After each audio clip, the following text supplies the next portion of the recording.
강혜신의 오늘의 미국.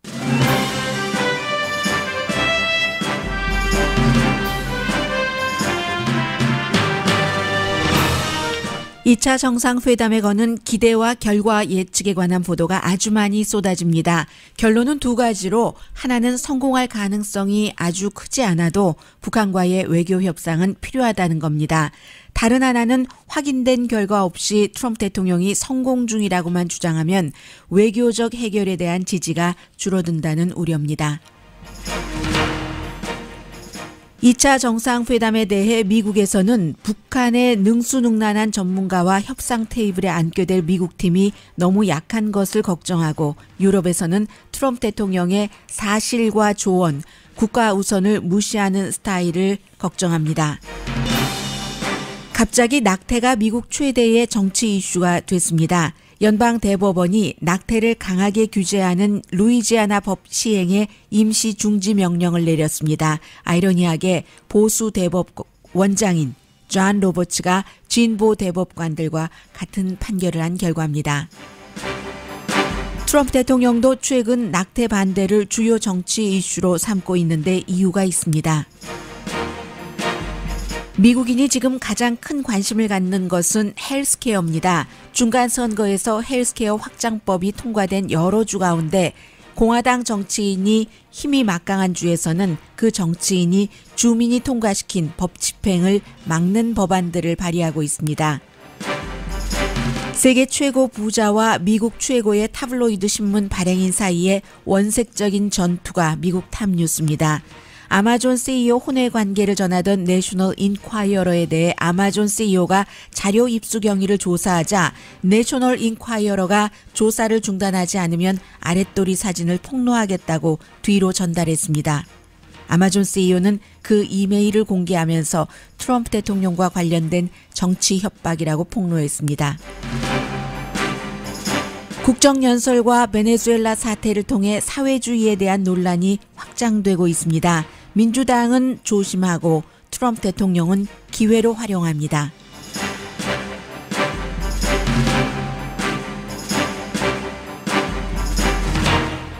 여러분 안녕하십니까? 오늘의 미국 강혜신입니다.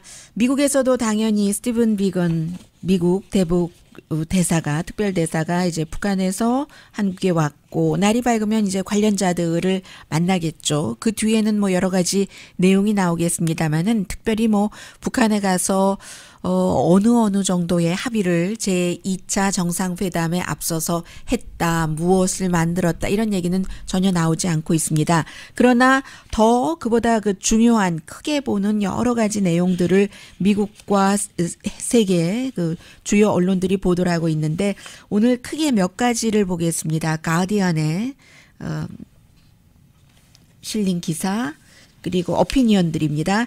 USA 투데이에 실린 기사, 또 뉴욕타임즈, 또 잡지 애틀란타를 통해서 좀 보겠는데, 먼저 가디언부터 보겠습니다. 마이클 폴츠라고 이분 그 어피니언을 쓰시는 분인데, 과연 북한과 제2차 정상회담을 하는데 트럼프 대통령의 스타일이, 그 외교적인 스타일이 통할 수 있을까 하는 얘기입니다. 물론 이 글도 결국은 외교적으로 문제를 풀어야지 된다는 얘기를 하고 있어요. 그런데 사실은 아무도 알 수 없는 얘기죠. May not인 거죠. 트럼프 대통령이 김정은 위원장을 핵을 포기할 수 있게 할 것인가? 김정은 위원장이 그 같은 그 트럼프 대통령의 어떠한 뭐 제안이라든가 등등의 그 외교수를 완전히 그 퇴짜를 놓을 것인가? Who knows? 하고 느낌표를 꽉 찍었는데 그 말이 맞는 거죠. 그런데 트럼프 대통령은 쳐다보고 있는 그 관객들을 안다는 거죠. 그리고 그 관객들에 대해서 2차 정상회담이 어떤 결과로 나오든지 간에 본인이 잘 그 이야기를 컨트롤해서 말할 수 있다고 생각을 하는데, 풍자적인 그 사이드를 좀 보자고 하는군요. 외교적으로 북한 문제를 그 푸는 것, 이 푸는 것이 트럼프 대통령이 항상 사실을 무시하고 또 그 전문가들의 충고도 전혀 듣지 않고 뿐만이 아니라 미국이 안전하게 한다는 이런 것을 최우선으로 놓는 것보다는 본인을 항상 최우선으로 놓는데 그 같은 외교적인 스타일이 통할까 하는 겁니다.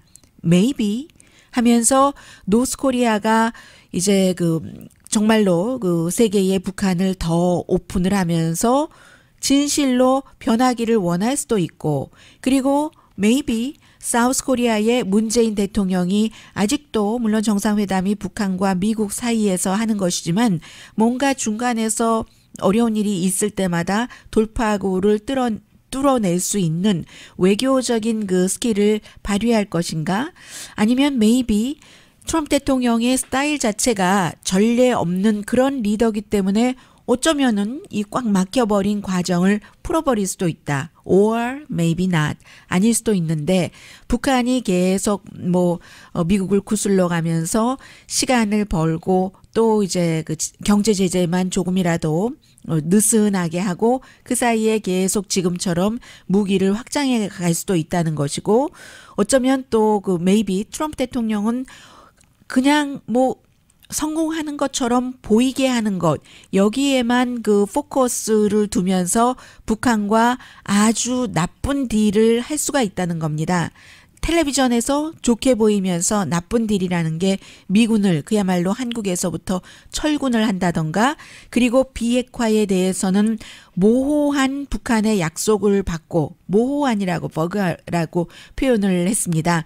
더군다나 중요한 것은 이제는 더 이상 제임스 마티스나 존 켈리처럼 트럼프 대통령이 크레이지한 그 딜을 하려고 할 때 각하 그건 아니되옵니다 하고 나서서 막을 사람이 없다는 겁니다. 이런 것으로 볼 때는 2차 정상회담이 성공한다는 가능성, 그 증거는 아주 그 약해 보이기도 하고 더군다나 이제 북한이 유엔이나 아니면 미국의 사설 그런 기관에서 전부 지적을 하기를 핵무기 프로그램을 싱가포르 회담 이후에도 계속 그 확장을 해나가고 있다고 하니까는요. 그리고 그동안 미국 대표도 만나주지 않고 이제서야 스티브 비건도 몇 개월 만에 평양에 들어가서 본격적으로 대화를 하기 시작했는데 적어도 이 얘기를 합니다. 이거 계속 지금 문제가 되고 있어요. 국정연설 이후에 트럼프 대통령이 얘기하는 것. 이제 적어도 Fire and Fury는 없어졌으니까 그러니까 지금 좋은 것 아니냐. 그렇습니다. 전쟁은 아닙니다. Sure. 그 전쟁과 비교한다면 무엇이든지 다 좋죠. 그러나 그 전쟁이라는 것은 트럼프 대통령이 만들어낸 겁니다. 오바마가 집무실을 떠났을 때 북한과 미국이 전쟁이 일어날 그럴 확률은 아주 낮았죠. 물론 위험하기는 했어도 북한이라는 국가의 그 생득적인 그런 그 문제 때문에 그러나 그 당시에 북한도 전쟁을 하기를 원치 않았고 미국도 전쟁에 관심이 없었고 또 뿐만이 아니라 북한 그 미국과 연관된 그런 동맹국들에서도 모두 그 북한도 전쟁을 일으키지 않도록 그런 억제 작용을 계속 하고 있었는데 트럼프 대통령이 들어와서 필요하지 않은 전쟁을 일으킬 수 있다는 위협을 한 사람이다. 그래서 이제 그 빈센트 브룩스요. 전 그 유엔 그 사령관이 얘기하기를 그 당시에 정말로 전쟁이 일어날 수 있었던 가능성이 아주 높았다. 왜냐하면 트럼프 대통령 때문에 라고 했죠. 미국에서는 전부 역대 대통령들이 미군이나 동맹국인 한국 사람들이 전쟁이 일어나면 너무 많은 사람들이 숨지고 하기 때문에 전쟁 불가라는 판정을 내린 지가 수십 년 전인데 트럼프 대통령이 이것저것 모르고 별 생각 없으니까 그렇게 하려고 했다 해서 가디언은 트럼프 대통령이 마치 방화범과 소방관 두 가지를 다 한 것과 마찬가지였었다. 본인이 이제 막 전쟁을 일으키려고 하고 거기서 미국을 구했다는 영웅이 되려고 하는 그런 얘기를 하면서 이런 모든 사실이 있어도 또 그 성공할 확률이 낮다고 하더라도 북한과의 외교는 필요한 것이다. 그것이 이제 only way다라고 가디언은 얘기를 하고 있습니다. 그리고 이번 회담에서 아주 그 눈에 띌 정도로 완전한 돌파구다 하는 그런 것이 나오지 않더라도 희망을 가지고 가는 그 정도를 보여도 괜찮을 수 있는데 유지될 수 있는데 그런데 만약에 그 희망이라는 것은 이번에야말로 좀 확인될 수 있는 과정이 포함돼야지 된다고 얘기를 합니다. 왜냐하면 확인돼야지만 네가 성공했지, 너 미워, 너 실패해야 돼. 이 의미에서가 아니라요. 확인되는 과정이 보여져야지만 앞서 쭉 강조를 했었던 그 외교적인 그 버팀목 지지도가 계속 유지가 될 수 있지. 또 싱가포르 회담 때처럼 이번에도 아무것도 없고 더군다나 이제 그렇게 되는 경우에 한국과 북한 사이에서만 이룰 수 있는 일들이 한계가 있기 때문에 그런데도 트럼프 대통령은 봐라 내가 성공했지 잘하고 있어 이런 얘기만 한다면 그렇다면 그 TV 이미지를 보면서 그 트럼프 대통령은 자신의 그 잘 되고 있어 하는 것을 얘기를 하겠지만 사람들은 이미 더 이상 믿지 않고 식상하고 채널을 돌려버릴 것이다. 그러니까 하나의 쇼에 비유를 했어요. 그래서 뭔가를 이번엔 정말 해야지 된다는 얘기고 그리고 그러기에 이제 뉴욕타임스가 걱정하는 부분은 뉴욕타임스도 외교적인 해결을 지지하는 그런 신문입니다. 천편일률적으로 사설을 통해서 북한과의 문제는 어떤 그 시점에서도 항상 외교적으로 문제를 풀어야지 된다고 강조를 하고 있는데 그런데 그게 어려운 게 이번에도 이제 회담할 때 당연히 그 리용호가 나올 테고요. 이 사람이 얼마나 그 노련한 사람이에요. 지금 이제 외무상이고 2000년도에 6자 회담을 했었던 사람이고요. 그리고 김영철도 그 마찬가지고요. 스파이 마스터고 그야말로 김정은의 가장 가까운 자문이고 트럼프 대통령도 2번이나 만났는데 그에 비해서 미국이 너무 가볍다는 거죠. 미국 국무부에서 뭐 마이크 폼페오 국무장관도 시골에서 연방 하원 의원 하다가 돈 벌던 사람이었어요. 그러다가 트럼프 대통령 눈에 띄어서 CIA 국장 1년 하고 그 뒤에 국무장관이 돼서 그 다음에는 본인의 입장을 싹 바꿔버렸어요. CIA 국장 할 때는 뭐 북한의 정권 교체, 뭐 군사력 사용까지도 얘기하다가 그리고는 그런 사람과 존 볼튼 그러면서도 또 그 외부에서 얘기할 때는 트럼프 대통령과 좀 다른 얘기도 하면서 이 사람은 자신이 또 그 대통령이 된다는 꿈을 꾸고 있는 사람이기 때문에 여러 가지 플레이를 할 수 있고요. 존 볼튼 같은 트럼프 대통령과 북한 이슈에 완전히 디스어그리하는 사람이 그 테이블에 앉게 되고 스티브 비건도 당연히 이제 하겠죠. 요 스티브 비건도 포드 자동차의 자문이었고 해서 너무 약하다는 겁니다. 그럼에도 이 회담 자체도 트럼프 대통령과 김정은 위원장이 굉장히 그 중요하기 때문에 그 앞에 말씀드린 것들이 조금 약하게 생각해도 될 수는 있지만 김정은 위원장의 경우는 그 국가 내부적으로 어떻게 그 북한 주민에게 본인이 아주 그 시리어스하게 보이느냐. 외부적으로는 가장 파워풀한 미국의 대통령과 함께 2번이나 이 무대에 오르는 이게 포커스를 두는 점일 테고 트럼프 대통령도 이번 회담에서 전임자들이 하지 못했던 걸 내가 했잖아. 뭐 이런 것만 보여주려고 하니까 일단 인물들이 약하다는 것이고 무엇을 그러면 얘기할 것인가? 이제 4포인트 플랜을 얘기를 하고 있는데 뭐 미국과의 관계 또 뭐 평화 유지 한반도에서의 완전한 비핵화 뭐 미군 유해 뭐 이런 것들 뭐 싱가포르였었죠. 그것이 이제 더 구체화돼야지 되는데 결국은 비핵화에 대한 정의가 서로 두 나라가 아직까지 다르다고 하니까요. 그런 것들이 있고 그래서 지금까지 미국의 대통령들은 북한에 뭐 당근도 줘봤다가 스틱도 줘봤다가 했는데 이번에 트럼프 대통령이 당근을 얼만큼 주고 스틱을 얼만큼 주고 또 북한도 내놓을 것이 무엇인지가 지금 굉장히 그 중요한데 일단 그 맨파워는 약해 보인다는 것을 걱정을 했고요. USA 투데이에는 이분은 그 애리조나 리퍼블릭 그 컬럼리스트로 알고 있는데 오늘 USA 투데이가 따로 설명을 하지 않았어요. 로버트 랍시라고 트럼프 대통령이 지금까지 잘하는 것도 있다 하는 얘기를 썼어요.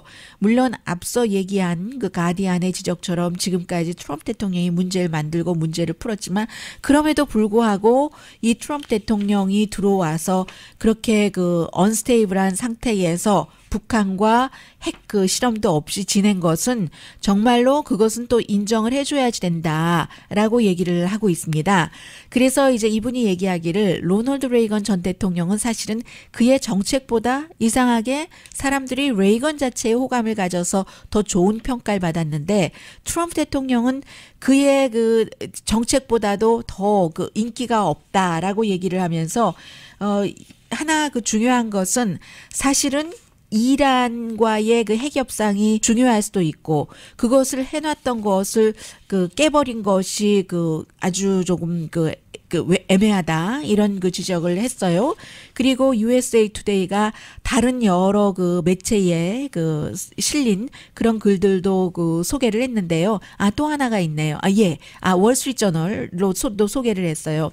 월스트리트저널에 어떤 얘기가 있었냐면 트럼프 대통령의 외교 스타일이 이게 21세기라기보다는 좀 그 19세기다. 이런 지적을 하고 있고요. 그것을 이제 이란과 비교를 하는데 이란과의 그 핵딜이라는 게 이란이 핵 개발을 북한처럼 완성하지도 못했을 때 그 스스로 그것을 포기하게 하면서 뭔가 그 극단주의를 포기하고 이렇게 세계 좀 더 그 평화로운 쪽으로 오게 했는데 이것을 그냥 싹 없애버리고 북한과는 더 많이 왜 이렇게 그 북한에 양보를 하느냐 이런 지적이 있었고요. 팍스뉴스의 그 제임스 제이 그 캐라파노 씨도 결국은 이 김정은 위원장과의 회담이 뭐 그냥 별 그런 것 없이 그냥 흐물흐물 주저앉고 말 수 있는 가능성도 지적을 했고요. 또 그에 비해서 USA 투데이가 미국 사람들은 제2차 정상회담을 어떻게 보고 있는가 그런 점을 몇 사람의 의견을 실었는데 팀 도노반이라는 분은 무엇보다도 김정은은 아주 그 악마적인 그 괴물인데 살인적인 괴물인데 그 살인적인 괴물을 좋은 친구처럼 대하는 것 자체는 그것은 그 자랑할 만한 일이 아니지.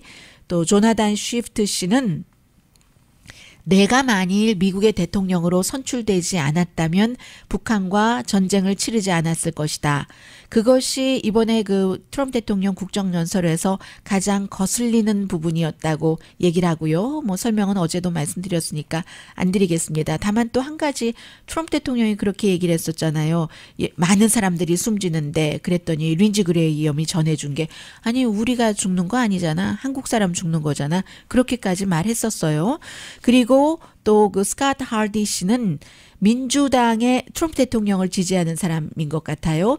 민주당의 가장 큰 두려움은 트럼프 대통령이 김정은과 정말로 어떠한 협상을 이뤄내는 거다.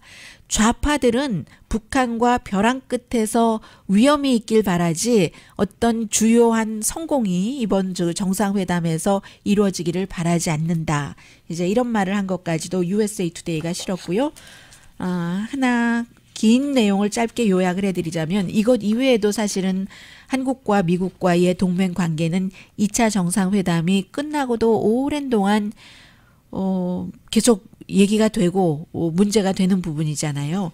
그 부분에 대해서 이번에 일단 마무리는 됐지만 주한미군 주둔 방위비에 대해서 뭐 1년에 한 번씩 또 점검을 해야지 된다고 얘기를 하니까 그런 것들에 대해서 이 다른 동맹국에 대해서도 지금 미국이 하고 있는 이게 테스트가 될 것이다라고 얘기를 합니다. 해서 결국은 미국은 매년 다시 협상을 하면서 한국이 다 되라. 트럼프 대통령의 마음은 그렇다는 거죠. 그런 것들을 이제 문재인 대통령 측근에서도 알고 있다고 하고 미국에서 뭐 주한미군 이 문제는 미국의 입장에 맞춰서 점점 축소를 해오기도 하고 했잖아요. 뭐 닉슨 때도 그랬고요. 그때도 뭐 중국과 사이 좋아지고 베트남 전쟁 끝나고 나니까 주한미군도 빼고 그때 이제 박정희 전 대통령과 2만 명이었던가요? 빼는 것에 동의해 주십시오 하고 편지가 왔다 갔다 한 이런 것도 미국에는 뭐 쉽게 다 그 공개된 자료이기도 한데 그것도 사실은 돈 때문에 그랬던 거죠. 돈 절약하기 위해서 그런 것이고 또 그 아버지 부시 대통령도 냉전이 끝났기 때문에 구소련과 그래서 이제 그 한국에서 그런 그 전략적 핵무기를 뺀 것이고요. 뭐 한국에서 뭐 빼달라고 해서 뺐다 이렇다기보다는 미국의 입장에서 하는 거잖아요. 냉전이 끝났기 때문에. 그리고 아들 부시 대통령 때도 또 전투부대를 뺐고 이런데 그래서 결국은 이 애틀란틱에서 얘기하기를 한국과 미국과의 방위비 분담 이 문제는 전에 그 주한미 사령관이 이렇게 얘기를 했대요. 같이 가자. 같이 갑시다. We go together. 같이 갑시다. 그런데 같이 갑시다. We go together. 그런데 만약에 당신들이 이 돈을 다 대지 않으면 우리는 같이 안 갈 겁니다. 이렇게 말하는 것과 똑같은 말이다 해서 이제 2차 정상회담이 끝나고 나서도 한미동맹도 굉장히 중요하죠.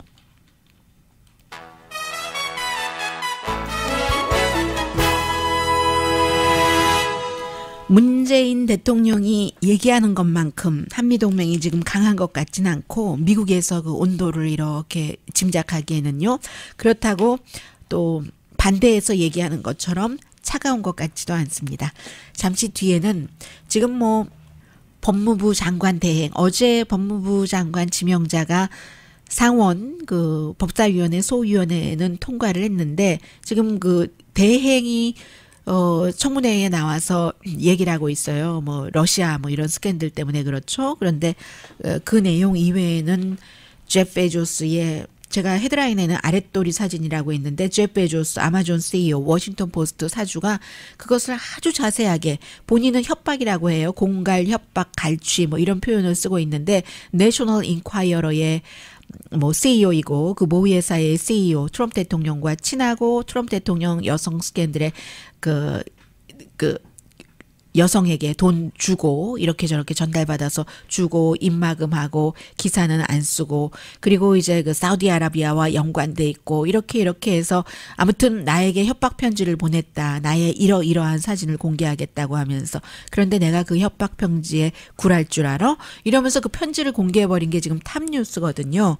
그런데 저는 그보다는 그 내용을 보면 어떤 사람들은 제프 베조스가 그 정도로 용기가 있어 하는데 제프 베조스도 그 부분에 있어서는 용기가 있지만 양쪽 다 너무나 뭐 예를 들어 그 도덕적으로나 제프 베조스는 그 아마존의 CEO로서의 그 도덕성을 얘기를 하는 것이고요. 내셔널 인콰이어러는 이 그 타블로이드 신문이 뭐 다 알고 있었지만 그런 식으로 유지된다는 게 이렇게 돈을 갈취하고 협박하고 해서 믿거나 말거나 하는 것들을 쓰는구나 하는 것이 천하에 공개가 된 것이고 이제 그런 사람이 그 대통령과 굉장히 가깝고 대통령을 위해서 실제로 일을 해준다고 제프 베조스는 지적을 하고 있고 지난번에 본인의 이혼 뭐 그 결혼 관계에 있었을 때의 불륜 이런 것을 내셔널 인콰이어러가 11페이지나 냈는데 그런 것도 다 트럼프 대통령과 연관이 있다는 얘기예요. 그런데 이제 그 문제는 제가 잠시 뒤에 전해드리겠고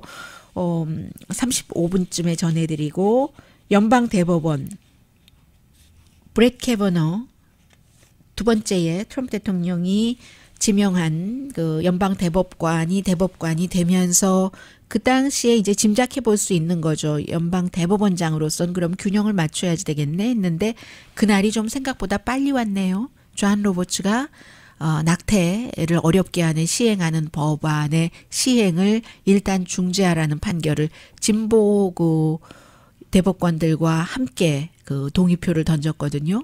라디오 서울 방송 오늘의 미국 듣고 계십니다. 연방대법원이 어제 5대 4로 지금 그 5대 4하면은 보수대법관이 5고 진보대법관이 4. 그 연방대법원이라든가 이런 데는 정치색이 없어야지 된다 하지만 정치색이 있습니다. 보수대법관이 있고 진보대법관이 있는데 루이지아나의 그 낙태법이에요. 통과가 됐는데 이게 뭐 지금 여러 주에다 전체적으로는 뭐 낙태가 연방법으로는 합법이기는 합니다만은 주마다 좀 다르잖아요. 그래서 이 법 자체는 루이지아나가 예를 들어 낙태를 시술을 하려면 그 시술소에서 아주 가까운 곳에 꼭 병원이 있어야지 된다. 뭐 간단하게 말씀드리면 그 정도입니다. 뭐 루이지아나에서 이 방송을 듣고 계신 분들이 그다지 많지는 않으시기 때문에 그 정도로만 말씀드릴게요. 이게 텍사스법과 조금 비슷한데 이것을 시행을 일단 중지해라. 하급법원에서는 시행하라는 거예요. 그렇게 될 경우 루이지아나가 그 뭐 낙태를 시술할 수 있는 의사가 거의 손에 꼽는 몇 명 정도에 불과하다는 5명도 안 된다는 어떤 언론 보면은 1명 내지 2명밖에 안 된다는 그런 법이거든요. 그런 법이면 여러 가지 뭐 산모의 생명도 그렇고 헌법에 위배된다 해서 5대 4로 일단 중지가 된 거거든요. 물론 완전한 건 아닙니다. 다시 또 이것을 검토할 수도 있고 아니면 검토를 하지 않을 수도 있고 그렇게 되는 경우는 심의 그러면 이제 하급법원이 시행하도록 했으니까 시행하는 건데 이게 중요한 것은 4명의 그 대법관 그 보수적인 대법관이 당연히 이렇게 낙태를 어렵게 하는 것을 시행을 해야지 된다 했는데 연방 대법원장인 존 로버츠가 진보들과 같이 그 편을 들었어요. 그리고 지금까지는 브렛 캐버너도 몇 번 그런 판결이 있었는데 그렇게 눈에 띄게는 하지 않고 이번부터 이제 강하게 본인이 이제 그 판결문도 썼거든요. 반대편에 낙태에는 말하자면 반대하는 그런 것을 조금 그 보여줬고 그래서 이 존 로버츠 그 연방 대법원장이 결국은 그 트럼프 대통령과 브렛 캐버너 지명자 언론 많은 그 민주당 싸움을 하고 얽히고 설키고 할 때 이제 그 연방 대법원은 정말로 그 오바마의 그 대법원 판사 이런 식으로 트럼프 대통령이 표현을 하니까 오바마의 판사도 없고 부시 판사도 없고 트럼프 판사도 없고 미국인을 위한 판사들만 있다고 얘기를 했는데 그런데 보수 진보가 있기는 있습니다. 그렇지만 이 대법원장으로서는 항상 균형을 맞춰야지 되잖아요. 연방 대법원이 정치에 쏠려서 트럼프 대통령이 들어오고 나서 2명을 그 연방 대법관을 보수로 임명을 했더니 완전히 이제 모든 게 다 보수로 가네. 이런 것은 대법원장으로서는 원치 않을 테고 그래서인지 어쨌든 존 로버츠가 이쪽에 진보 쪽에 표를 던졌다는 거. 존 로버츠는 헬스케어, 오바마 케어도 합법으로 해서 시행되도록 해주는데 표를 던진 사람이기도 합니다. 그래서 이게 굉장히 그 중요한 것이고요. 요즘에 그 트럼프 대통령이 낙태 얘기를 많이 하잖아요. 국정연설에서도 그랬고 그런 것들이 다 이유가 있는 겁니다. 2015년도에 트럼프 대통령이 대선에 나가겠다 이렇게 얘기한 뒤부터는 낙태 반대의 챔피언이 돼버렸어요. 그리고는 이제 이런 것들을 굉장히 좋아하죠. 사람들이 특히 이제 복음주의 교회에 나가시는 분들 이런 분들이 좋아하기 때문에 그러는 겁니다. 해서 며칠 전에 잠깐 말씀드린 뉴욕에서의 글쎄요 말기 낙태를 조금 쉽게 한다는 법이라고는 말씀드릴 수 있습니다. 버지니아의 그 법안도 마찬가지였고요. 버지니아 법안은 통과되지도 않았어요. 역시 그 말기 낙태가 예전에는 뭐 예를 들어서 산모의 생명이 위험하다 했다면 산모의 생명과 뭐 건강이라는 것을 첨가한다던가 아니면 버지니아 같은 경우는 말기에 이제 그 아이를 거의 살아날 가능성이 없다는 것을 알면서도 가족과 의사가 뭐 의견 일치를 보면은 그 아이를 이렇게 출산할 수 있다. 그래서 이제 금방 숨지고 말잖아요. 이런 것에 대해서 국정연설에서 대통령이 마치 아이를 살해하기 위해서 태어나자마자 살해를 한다는 식으로 뭐 이런 식으로 그 표현을 굉장히 아주 뭐 비비들리하게 국정연설에서 낙태에 대해서 그렇게 표현하진 않는데 그러면서 그런 모습 보고 뭐 좋아한다고 하든가 민주당이 아무튼 그런 얘기를 했는데 그게 다 정치적인 발언인 겁니다. 민주당은 여성의 권리, 낙태 권리를 지지하기 때문에 낸시 펠로시 하원 의장은 그 국정연설에 이제 플랜드 그 parenthood 가족 계획을 하지만 뭐 낙태 기금을 뭐 다 되는 것은 거의 없고요. 그런 사람의 대표를 프레지던트를 초대를 했는데 이제 이미 트럼프 대통령은 교회 복음주의를 꽉 끌어안고 가야 되기 때문에 그래서도 뭐 이스라엘계도 중요하지만 이 복음주의가 이스라엘을 지지하고 하니까 예루살렘으로 수도를 옮긴 것에 가장 큰 이유에도 포함이 되고 미국의 복음주의 기독교인들을 끌어안기 위해서요. 왜냐하면 그들의 지지율이 조금 최근에 내려갔었기 때문에 2020년을 보고 하는 겁니다. 미국에서 낙태가 합법화된 때가 1974년이었기 때문에 70년대 말에는 정말로 이 어보션 낙태가 투표할 때 가장 중요한 이슈였는데 그게 다 이제 복음주의자들 때문에 그렇고요. 이번에 이렇게 뭐 뉴욕 버지니아는 통과되지도 않은 것 때문에 대통령이 들고 나오는 것 자체가 이게 그 복음주의들을 겨냥하는 그런 이미 캠페인 모드로 들어간 겁니다. 트럼프 대통령은. 그리고 또 하나가 지난 중간선거에서 미국 사람들이 가장 중요하게 생각하는 것은 공화당에서는 사회주의 하지만 미국처럼 부자 나라가 어디저리 에콰도르보다도 못한 건강보험률도 그렇고 그런 헬스케어 시스템을 갖고 있는 게 말이 되느냐 하는 게 이제 버니 샌더스의 얘기고요. 그래서 지난 중간선거에서 조금 더 헬스케어를 확장하는 일반 사람들이 메디케이드 같은 거 메디케이드를 확장하는 메디케이드가 오바마케어에 또 연관이 되고 혜택을 볼 수도 있고 하니까요. 그런 것을 통과시킨 주가 많이 있습니다. 그런데 그런 주 가운데서 아이다호라든가 네브라스카, 유타 전부 주민들이 확장하자 메디케이드를 정부가 이렇게 보조해주고 하는 것도 가난한 사람을 위해서 했는데 그런 주들이 또 공화당이 그 막강한 주거든요. 그래서 유타에서도 좀 법으로 통과된 건데도 시행하지 못하도록 하는 지금 법안이 만들어지고 있고요. 이유는 있습니다. 이게 돈이 많이 들어. 그래서 그런다고 하는데 그게 조금 설득력이 없는 게 이것은 이코노미스트의 지적입니다. 왜냐하면 그 법안을 또 정치인들이 만들어서 뭐 활동을 하고 뭐 앞으로 2년 동안 캠페인을 하고 하려면 7,200만 달러가 든대요. 그런데 지난해 법에서 통과가 돼서 가난한 사람에게 조금 메디케이드를 확장을 해주지 하는 돈의 7배가 많이 드는 겁니다. 그걸 투표에 붙이기 위해서 쓰는 돈이요. 그러니까 이게 뭐 꼭 돈을 절약하기 위해서는 아닌 것이고 그리고도 유타에서는 그렇게 해서 일단 7,200만 달러 쓰고 연방정부에서 받을 거야 하는데 연방정부가 그런 돈 안 주거든요. 한 번도 그런 돈 준 적 없습니다. 아이다호에서도 마찬가지고 네브라스카에서도 마찬가지고 뭐 네브라스카 같은 경우는 아예 또 정치인들이 또 다른 법을 만들어서 주민이 통과시킨 그 법을 시행을 늦춘다던가 그렇지는 않는데 어떻게 하더든지 아무튼 그 서두르지 않는 거예요. 그 시행 자체를 이런 얘기 저런 얘기를 들어서 그게 이제 그 민주당과 공화당이 원하는 것이 다른 것이고요. 또 공화당은 공화당 나름대로 돈이 너무 많이 들지 개인의 건강을 개인이 책임져야지 왜 국가가 책임져 하는 것이고 민주당에서는 앞서 말씀드린 그런 일들이 있는 것이고요. 그래서 메인주에서는 공화당이 그 주지사였었을 때 메디케이드를 확장한다는 그런 법안이 2017년도에 통과가 됐었거든요. 지난해가 아니라.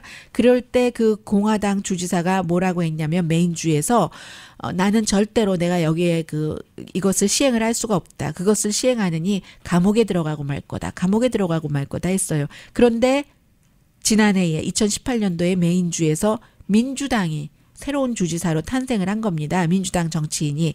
그랬더니 이번에는 또 바뀌어서 바로 그 메디케이드 확장을 하고 있거든요.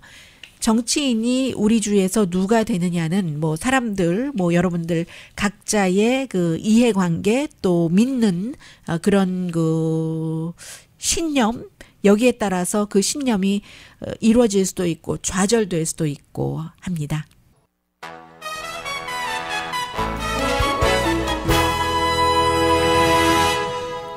라디오 서울 방송 오늘의 미국 듣고 계십니다. 네, 내용도 굉장히 길기도 하고 참 제가 여러분들께 이런 보도를 해드리라고 상상하지 못했습니다.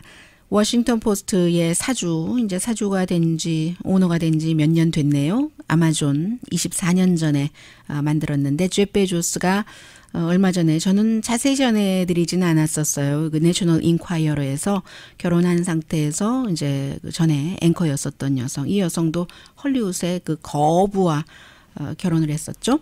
이제 연애하고 하는 뭐 이런 것들이 있었고 계속 내셔널 인콰이어러가 그런 것을 조사를 하고 자료를 수집하고 있던 과정에 제프 베조스가 이제 또 와이프와 이혼한다 하니까 몇 시간 만에 내셔널 인콰이어러가 뭐 여러 가지 텍스팅 문제, 사진 뭐 이런 것들을 쫙 그 공개를 했어요.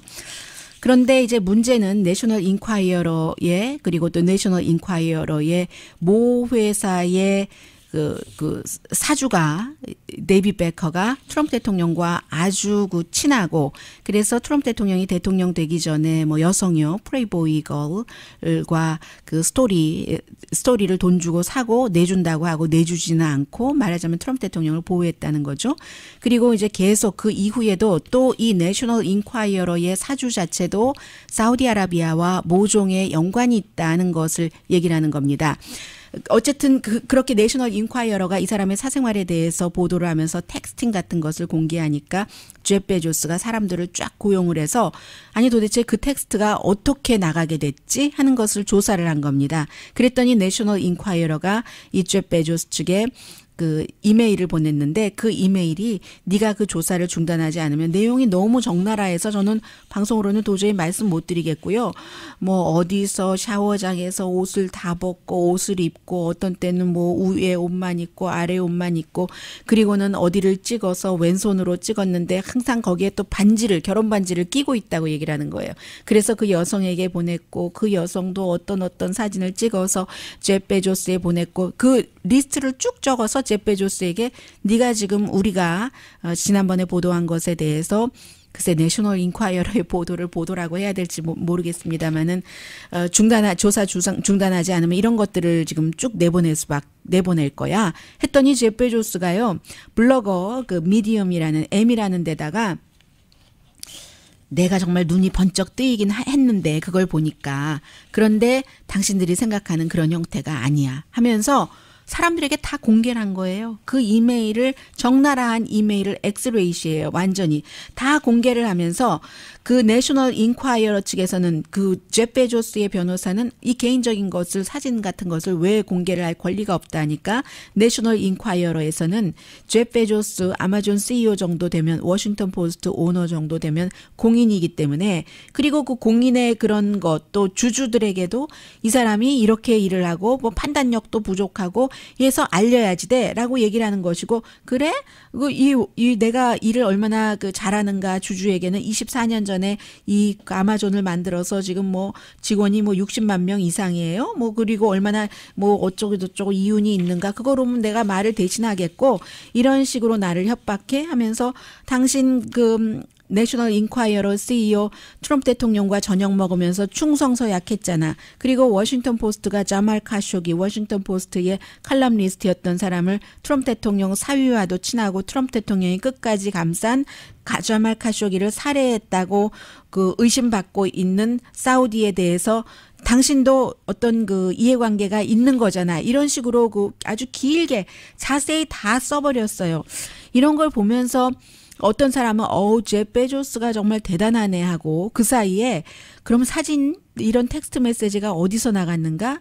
이 제프 베조스와 연인 관계에 있는 여성의 남동생이 트럼프 대통령의 지지자기 때문에 빼서 전해줬다 이렇게 얘기하는데 제프 베조스 측에서는 그렇게 얘기하지 않고 있어요. 이거는 국가가 내셔널 인콰이어러에 나에게 이런 것을 준 것이다. 트럼프 대통령이 아마존도 공격하고 워싱턴 포스트도 공격하고 사우디아라비아에서 워싱턴 포스트의 그 사우디 국적의 칼럼니스트를 살해한 것에 대한 워싱턴 포스트의 보도 때문만이 아니라 그 전에도 워싱턴 포스트가 트럼프 대통령을 공격하니까 그런 이유로 당신이 지금 그 트럼프 대통령에게 충성하고 서로 거래하는 거잖아. 이런 식으로 지금 다 해버렸습니다.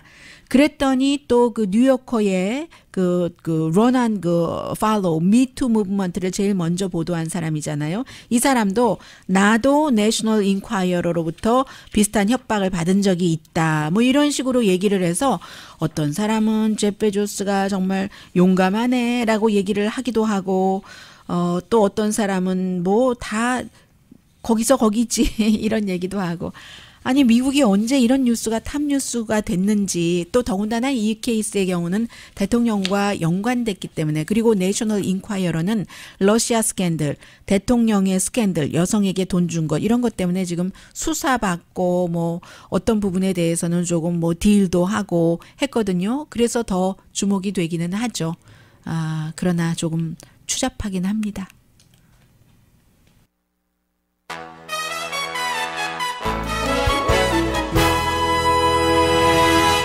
라디오 서울 방송 오늘의 미국 듣고 계십니다. 아마 미국에서 그 한동안 그 사회주의라는 말들이 많이 나올 것 같아요. 여러분들께서 그 낙태라는 얘기도 많이 들으시고 낙태는 사실은 말기 낙태는 21주 이상 된 사람이 낙태하는 경우는 전체 낙태 케이스의 1% 정도밖에 안 되거든요. 1% 미만으로 보는 그런 통계도 있고 1% 약간 위로 보는 통계도 있고 그런데 이제 그 자체가 지금 정치적으로 이슈화된다는 것은 결국은 공화당이 그 가지고 가겠다는 그 의지를 보여주는 것이고 그와 함께 사회주의인 겁니다. 베네수엘라가 저렇게 망한 게 경제적으로요. 완전히 사회주의가 100%다. 꼭 그렇지는 않은데 지금 그렇게들 얘기를 하는 그런 그 보수가 많고 어제 뭐 월스트리트저널도 사설에서 그렇게 지적을 했어요. 그리고 이제 또 하나가 그 민주당에서 아주 젊은 뉴욕의 29살밖에 되지 않는 그 신참 의원이 뉴 그린딜이라는 것을 내놨잖아요. 왜 어제도 자세히 말씀드리지 않았냐면 어차피 통과되지 않습니다. 물론 민주당의 뭐 40명 의원들 그리고 뭐 몇몇 뭐 하도 대선에 나가겠다는 사람이 많으니까 그런 사람도 지지를 하지만 실행 가능성이 전혀 없는 안이에요. 누가 보더라도 모든 건물이 얼마나 많을 텐데 전부 뭐 그 새롭게 뭔가 이렇게 에너지에 효율적으로 되도록 업그레이드를 시켜야지 된다고 하고 모든 사람에게 다 잡을 줘야 되고 모든 사람들이 다 공무원이 될 수 있고 그게 가능한 얘기겠어요? 29살 아직 젊잖아요. 그렇기 때문에 그런데 이제 이런 것들이 이런 일이 있으면 사회주의다라고 얘기하면서 미국이 어떻게 베네수엘라가 될 수 있느냐라고 얘기를 하는데 메디케어 for all 같은 것은 꼭 그 사회주의가 아니더라도 많은 사람들이 원하고 있는 것이기도 하고요.